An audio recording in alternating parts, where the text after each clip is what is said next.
Today we're going to be continuing the series where I take small kids' toys and convert them for miniature wargaming. This week we're going to be taking this rabbit from a yowie and converting it into the fantasy creature, a jackalope. The jackalope is a mythological creature out of North America. It is a traditional looking bunny or jackrabbit with the antlers or horns of a deer or antelope. So using a couple of little figurines and some green stuff, I decided to convert this mini. The first step was to make this bunny look a lot more wild. So I just started sticking a whole heap of green stuff all over him and prodding and pricking at it until I had a good looking fur effect. This makes him look a lot more wild than the original tamed little guy and is going to have a great effect once everything's painted up.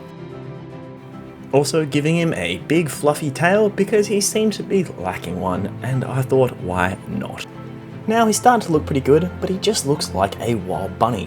So we need to add in those horns. And for this, I'm going to grab this moose toy from a cheap shop pack that I started painting up for a previous build that I never finished, and cut off his horns. But before I stick this down, I'm going to grab a heat gun and reshape the ears to be a little bit more floppy to suit the style of jackalope that I'm trying to make. Essentially just blasting them with heat and then holding them in place until they sit firm in their new position. Now it's time to grab some super glue and stick those horns in place. And with that, he's starting to look a lot more like a jackalope. We just need to use a little bit more green stuff to blend these horns into the fur. Then taking him outside and painting him with a grey primer and a Wraithbone white from Citadel. And now it's time to paint him up using a whole heap of contrast paints from Citadel. Starting with Skeleton Horde for the horns, and then coming in with a collection of different browns over the body, trying to give him a whole heap of different dappled patterns. I wasn't too happy with this look, so I repainted the horns with a brighter acrylic, and then came in and dry brushed a fairly heavy grey over the entire model. Before coming back in with those same contrast browns, but this time trying to add a bit more of a specific pattern to different areas of the fur, while leaving a little bit of the grey poking through. Once I was happy with the fur effects, I came in and filled in some of the details of his eyes and nose before deciding to add a little bit of extra shading using a Basilicanum grey over top of all of the existing browns. Adding a few different patches of this can just help to bring the fur to life, as most creatures in the wild don't have a perfectly even fur pattern. Then spending a little bit more time darkening up the areas around the ears, again to give us a little bit more variation in the look of our jackalope. I then fiddled around with a few more blacks and browns and greys to add even more variation to his body and some shadow spots before moving on to his base. Something different that I did for this base is I decided to magnetize it, so that I could take him on and off and he didn't always have to be on a battle base. This way he could be more of a piece of scatter terrain or a prop on a D&D game where he didn't need to be in battle.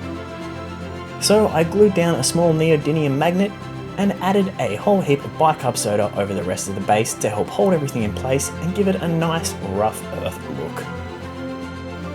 Then screwing a rather deep hole out of the bottom of our bunny and adding in a few magnets to his base as well. By going a couple of magnets deep, it helps to add a bit more power onto these magnets and ultimately will help hold him to the base. I also ended up adding a few magnets to his front feet in the end, as he didn't quite stick down strong enough with just the magnets in his base, once I'd added more texture paste and details to the base.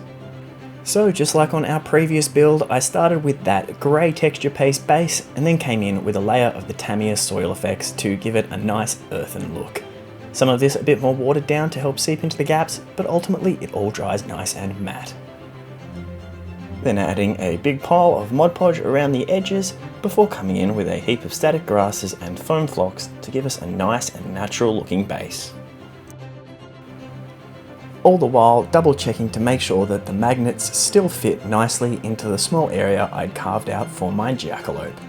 Seemed to be holding together quite nice so far, so I added on a few flowers as well as a couple of different variations of grass tufts to give us a nice natural looking base. Then grabbing out a black paint and going around the base to give us a nice dark clean looking edge. Before calling this base done. The final step was to seal the entire thing up with a matte varnish spray, and then we had our finished jackalope. He turned out great and is the perfect scale against these miniatures. He'll be a lot of fun for my players to come across out in the wild somewhere.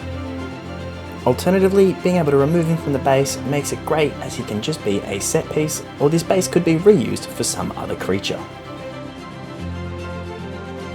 This series has been a bit of fun. These builds are a lot easier and smaller scale than a lot of my other builds, but I do have plans to scale this up in the future with some bigger builds using some toy dinosaurs. So if you guys have got any questions or would like to recommend any kind of build for me to tackle in the future, let me know in the comments below. I'd love to see you as a new subscriber on the channel, and until next time, never stop making stuff.